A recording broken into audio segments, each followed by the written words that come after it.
la chaîne des Bébésaurus. Vous allez me demander mais pourquoi j'ai la banane? C'est pas pour rien, c'est pour vous parler d'un des lézards que j'ai depuis très longtemps, c'est les plus vieux que j'ai à l'élevage. Je vais vous parler des Hydrosaurus weberi que j'élève depuis 1996. Je vous montre cette banane parce que c'est sa nourriture préférée. Je vais vous le montrer tout de suite. J'ai mon mâle adulte, alors bon c'est un vieux pépère, hein. Maintenant il se reproduit plus, il est un petit peu difforme avec l'âge. Donc là, vous voyez, c'est un mâle adulte Hydrosaurus weberi. Tu veux monter sur moi, c'est ça? Oui. Allez bien, mon gros. Donc c'est le plus grand agamidé. Alors même s'il ressemble comme ça à un iguane vert, il fait partie de la famille des agamidés, donc de la même famille que le Pogonaviticeps, mais il occupe la même niche écologique que l'iguane vert. Cette espèce-là vit en Indonésie. Alors là, il a envie de descendre. Les Hydrosaurus weberi. C'est compliqué de vous expliquer ça avec l'autre fou là. Donc les Hydrosaurus weberi vivent en Indonésie, sur l'île d'Halmahera et d'autres petites îles à côté. Donc la systématique sur les hydrosaures est très controversée. Enfin, on va vous mettre les références dans la vidéo, hein, d'après plusieurs auteurs. Donc les Hydrosaurus weberi sont les plus gros représentants. Donc ils aiment bien se percher. Hein. Vous voyez, c'est des lézards arboricoles, je n'avais pas besoin de vous le préciser. Je vais essayer de le faire redescendre quand même pour vous le décrire un petit peu. Allez. Donc ce qui le différencie de l'Hydrosaurus amboinensis, donc c'est déjà la taille. Hein. Là, lui, c'est un spécimen de grande taille. C'est une espèce de grande taille qui peut faire 1m10, 1m20 à l'âge adulte. Donc là, vous voyez, celui-là, il est né en 1996, on est en 2019, donc il a déjà quelques années. Donc ce qui différencie Hydrosaurus weberi de Hydrosaurus amboinensis, les deux espèces les plus couramment rencontrées en captivité, c'est déjà la forme de la crête dorsale. Hein. Chez Hydrosaurus weberi, elle est vraiment linéaire entre le dos et la nuque. Et cette présence assez particulière d'écailles sur le bout du nez, c'est très joli, ça lui fait comme une sorte de corne.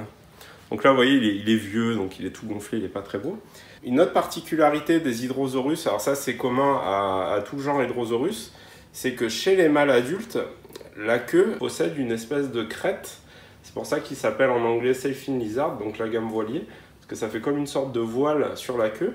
Et une particularité assez intéressante, contrairement à d'autres lézards qui ont des crêtes, comme les Basiliscus par exemple, c'est que cette crête est soutenue par un prolongement de la vertèbre. Il y a des espèces de renforts osseux dans la crête. Je ne sais pas si on les voit bien sur la vidéo. Une autre particularité aussi des Hydrosaurus, donc Hydrosaurus ça veut dire lézards qui vivent près de l'eau, qui aiment l'eau, c'est la particularité des écailles au niveau des doigts. Alors chez les juvéniles c'est assez impressionnant parce que ça leur fait des sortes de palmes qui leur servent à courir sur l'eau. Un peu comme les Basiliscus, c'est-à-dire que pour échapper à leurs prédateurs, ils ont quand même pas mal de prédateurs, surtout quand ils sont petits dans la nature. Ils peuvent courir très rapidement et arriver à créer une espèce de dépression sur l'eau et marcher sur l'eau comme les Basiliscus plumifrons. Au niveau du régime alimentaire, donc les études qui ont été faites dans la nature ont montré, avec des études sur les contenus stomacaux, que c'était un lézard qui était principalement végétarien une fois qu'il était adulte, alors que juvénile, il est un petit peu plus insectivore. Il a un tube digestif assez long. Dans la nature, il va se nourrir des fruits tombés des arbres, notamment des figues, des ficus, où il va aller les manger au sol, mais ça n'empêche que ça reste un lézard très opportuniste, qui mangera aussi, moi je les ai observés aux eaux de Saint-Martin-la-Plaine par exemple, en train de manger, pêcher des poissons, ils mangeaient des guppies dans le bassin d'eau. Bah, nous on a vu en captivité, hein, ils arrivent facilement à manger d'autres lézards, des œufs de reptiles, ils mangent vraiment de tout. Enfin, j'avais même une anecdote où j'étais en train de nettoyer leur bac d'eau. Pendant que je nettoyais le bac d'eau, j'ai eu un coup de téléphone, donc je suis sorti de la pièce pour répondre au téléphone. Et quand je suis revenu, il y avait la femelle qui était en train de manger en fait l'éponge que j'avais utilisée pour nettoyer le bac d'eau. J'avais même mis dans leur terrarium pas mal de plantes en plastique, ils les avaient toutes mangées. Donc maintenant, je fais des décors assez simples, juste avec des branches et des écorces pour que ils puissent s'accrocher, se sentir bien dessus, mais qu'ils ne puissent pas consommer tous les éléments du décor. J'avais essayé aussi avec des vraies plantes. Il aime bien son écorce. Donc voilà, et donc il mange tous les éléments du décor, donc il faut faire quand même un décor assez sobre, hein, pour ce genre d'espèce. Donc c'est des lézards qui s'élèvent super bien en captivité. Bah, vous voyez, moi je les ai depuis 1996, donc autant dire que c'est vraiment des spécimens qui vivent vieux. Je les ai reproduits pendant une paire d'années. Maintenant, bah, c'est des vieux pépères, quoi. Ils sont limite séniles. Ils se reproduisent plus. La femelle pond encore, mais elle fait plus d'œufs.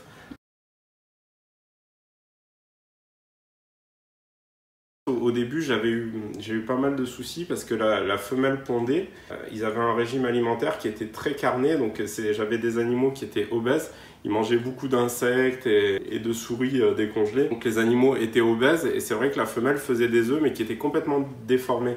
À partir du moment où j'ai commencé à changer leur régime alimentaire et je leur ai donné beaucoup plus de végétaux et de fruits, la femelle a maigri un peu et ça s'est beaucoup mieux passé pour elle et elle a pondu.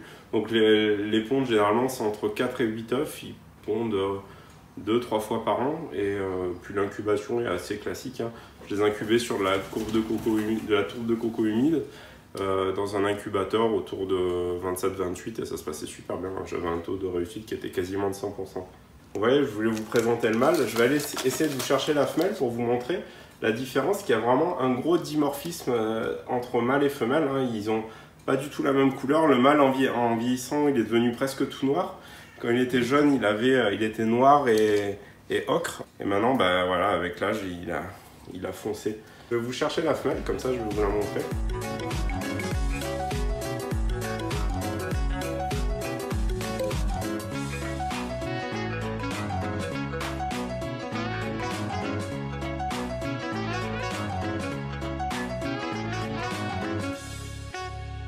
Quand ils sont vieux, le terrain est un peu plus petit, ils ne bougent pas trop.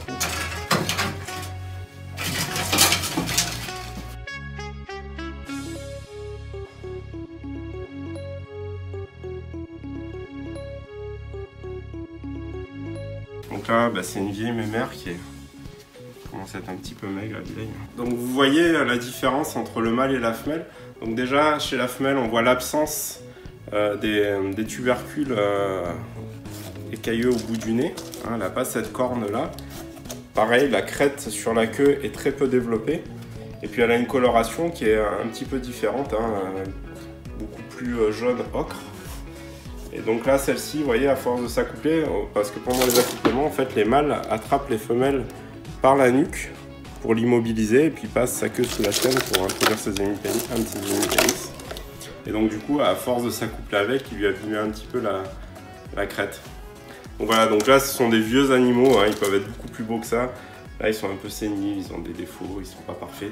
Mais bon, je les ai depuis tellement longtemps, ils sont très très curieux. C'est vraiment un lézard génial à élever.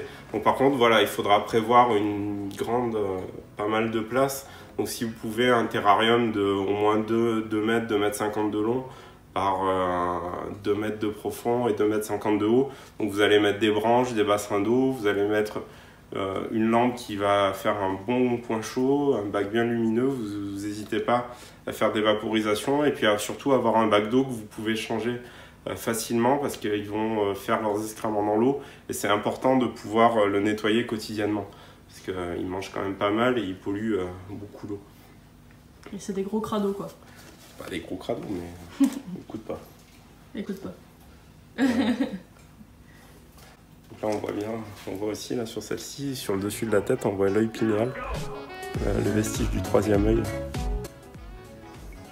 C'est une petite vidéo voilà, pour vous présenter brièvement mes petits hydrosaures, c'est mes lézards chouchous, c'est pas mes premiers lézards mais bon, ça fait quand même une paire d'années que je les ai, on a traversé pas mal de moments ensemble et bah, j'espère qu'ils vont encore vivre quelques années, même si bon, maintenant ils sont vraiment très vieux, limite séniles.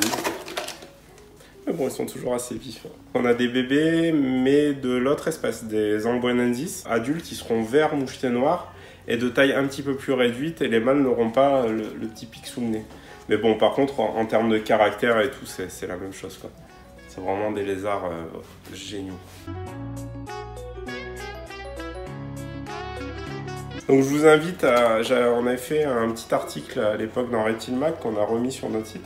Donc si vous voulez un petit peu plus d'infos, je vous invite à regarder notre site. On a fait une petite fiche d'élevage où je parlais de mes expériences de reproduction. J'avais fait un petit tableau avec le nombre d'œufs, le nombre de pontes, des photos de eux quand ils étaient beaucoup plus jeunes aussi et beaucoup plus beaux. Donc voilà, et puis si vous êtes vraiment intéressé par cette espèce, n'hésitez pas à venir nous voir au magasin, c'est avec plaisir quand on vous présentera nos jeunes disponibles. Donc là c'est pas une vidéo tutoriel, hein, c'était juste pour vous présenter mes 2 vieux pépères. Donc si vous avez des questions sur la maintenance, n'hésitez pas à venir nous voir ou à consulter nos fiches sur notre site. Voilà, on vous accueillera avec plaisir. Je vous dis à bientôt sur notre chaîne et puis beaucoup de plaisir avec vos reptiles. Salut!